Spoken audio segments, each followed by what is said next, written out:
Most traders don't lose money scalping because they're unskilled. They lose because scalping quietly turns trading into a casino before they realize what's happening. Scalping feels powerful at first.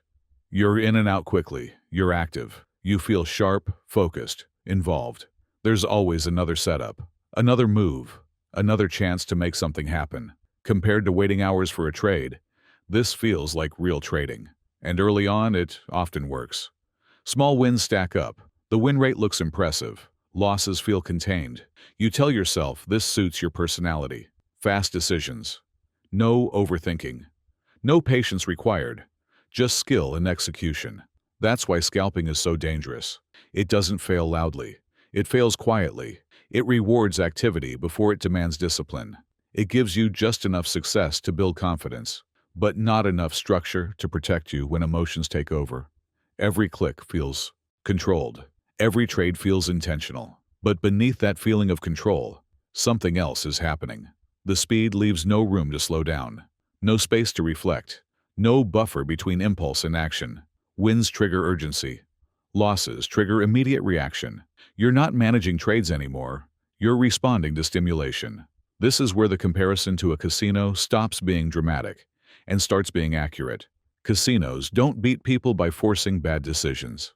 They beat them by encouraging constant action, quick feedback, and emotional involvement. Scalping does the same thing to most retail traders, just dressed up as strategy. If you've ever finished a scalping session exhausted, wired, or strangely unsatisfied even after winning, that wasn't random. That was the system doing exactly what it's designed to do. And if you don't understand why this happens, you won't see the damage until it's already done. Part 2. Why scalping breaks traders without them. Noticing scalping breaks traders. Not because it's fast, but because speed changes how the brain behaves under pressure.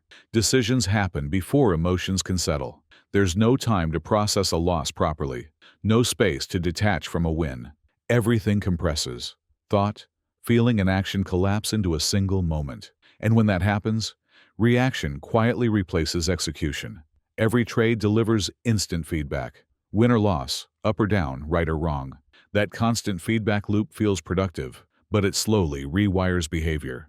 You stop thinking in probabilities and start thinking in streaks. One win pulls you back in. One loss demands a response. The market becomes less about setups and more about stimulation. This is where the dopamine loop forms. Frequent trades mean frequent emotional hits. Each entry carries a small rush. Each exit delivers relief or frustration. Over time, the brain starts craving the feeling more than the outcome. You're no longer trading to express an edge. You're trading to stay engaged, to stay switched on, to avoid the discomfort of doing nothing. That's why scalping often produces high win rates and poor equity curves. Many small wins create a false sense of safety. You feel in control because you're winning often, but the risk-reward is quietly working against you. One hesitation, one slip in discipline, one oversized loss can erase dozens of good trades. When that loss hits, it doesn't just hurt financially. It shocks the system, and the reaction is almost always the same. Immediate re-entry. Another trade to make it back. Then another. Loss escalation doesn't feel reckless in scalping. It feels logical. You tell yourself you're still in rhythm. You were right before. The move isn't over yet, but this is exactly how emotion disguises itself as confidence. The faster the environment, the easier it is to justify impulsive decisions. As this pattern repeats, awareness drops. Trades blur together. You stop reviewing properly because everything feels too fast to isolate. You remember the sessions, not the setups, the feelings, not the process. Trading becomes something you endure rather than something you execute. This is when scalping starts to resemble a casino most clearly. Bright, constant feedback, rapid decisions, emotional involvement tied to every action. The goal quietly shifts from long-term profitability to short-term relief. You're no longer thinking in series of trades. You're thinking in moments, and moments are where discipline disappears. Most traders don't notice this transition while it's happening. They only see the damage afterward. The inconsistency, the fatigue, the account that grows slowly and shrinks quickly. They blame spreads, slippage, brokers, or bad luck, never realizing the real problem wasn't the market. It was the environment they chose to trade in. Scalping doesn't remove emotion from trading. It magnifies it. And unless a trader understands how that pressure changes behavior, speed becomes a liability, not an edge. This is why scalping feels controllable right up until it isn't. And by the time most traders realize what's happening, they're already trading on instinct instead of intention. Part 3. The distinction most scalpers never make. The traders who survive short-term trading don't survive because they're faster. They survive because they're more selective. This is the distinction most scalpers never make. They assume speed is the edge, when in reality, speed is just the environment. What matters is how you behave inside it. Professional short-term traders don't chase movement. They wait for conditions. They're not reacting to every flicker on the chart. They're executing predefined scenarios with strict limits. To an outside observer, it might look like scalping. Same time frame, same market. But internally, it's a completely different game. Retail scalping is driven by urgency. Professional execution is driven by restraint. The first real shift happens when a trader moves from speed to selectivity. Instead of asking how quickly they can enter, they start asking whether the trade is worth taking at all. Fewer trades, clearer criteria, longer stretches of doing nothing. This feels uncomfortable at first because it removes the stimulation scalping provides. But that discomfort is exactly the point. It's the moment where trading stops feeding emotion and starts demanding discipline. The second shift is moving away from win rate and toward expectancy. Scalpers often obsess over how often they're right. High win rates feel safe. They feel validating.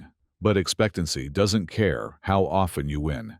It cares about what happens over a series of trades. A strategy that wins frequently but loses big when it's wrong is fragile. Survivors learn to think in batches, not moments. One trade means nothing.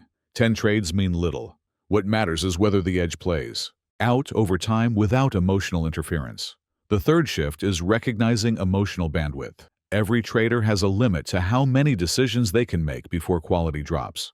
Scalping burns through that bandwidth quickly. Survivors respect this. They know when speed turns into noise.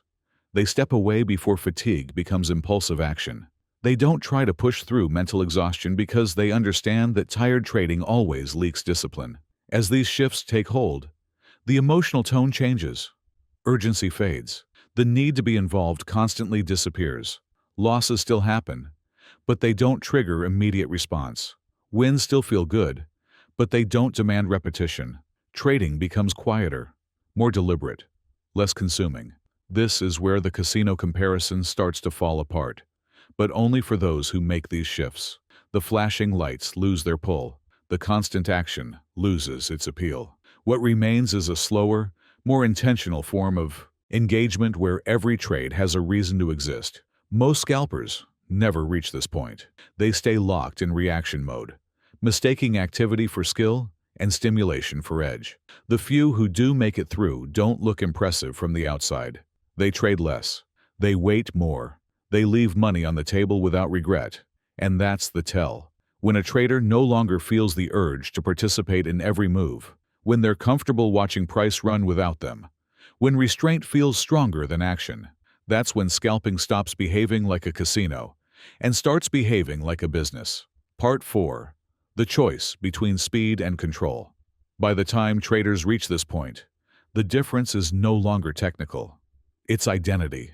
Some traders see themselves as people who need to be involved, clicking constantly, proving they're sharp and reactive. Others start to see themselves as decision-makers whose job is to protect capital and execute only when conditions truly line up. This identity shift changes everything. When trading is no longer about action, losses lose their power. A losing trade doesn't demand an immediate response. It's simply logged, accepted, and left alone. Wins don't create urgency either. There's no need to press, no urge to repeat the feeling. The trader isn't chasing stimulation anymore. They're following a process. Looking back, many traders realized the damage scalping caused wasn't just financial. It was mental. The constant tension, the fatigue, the feeling of always being on. The market felt like something that had to be battled minute by minute. Stepping away from that environment brings clarity. Trading starts to feel lighter, quieter, sustainable. At this point, the casino comparison becomes obvious in hindsight. Casinos thrive on speed, repetition, and emotion. They don't need people to be reckless.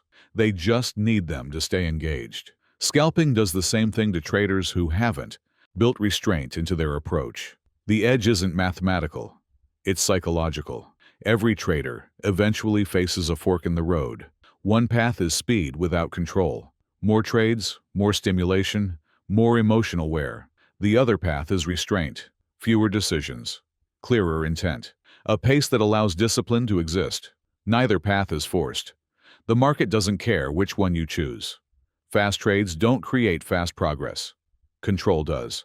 And control only appears when a trader is willing to slow down enough to think clearly, act deliberately, and walk away when there's nothing worth doing. If you're scalping right now, this isn't a warning to quit. It's an invitation to be honest about how speed is affecting your behavior.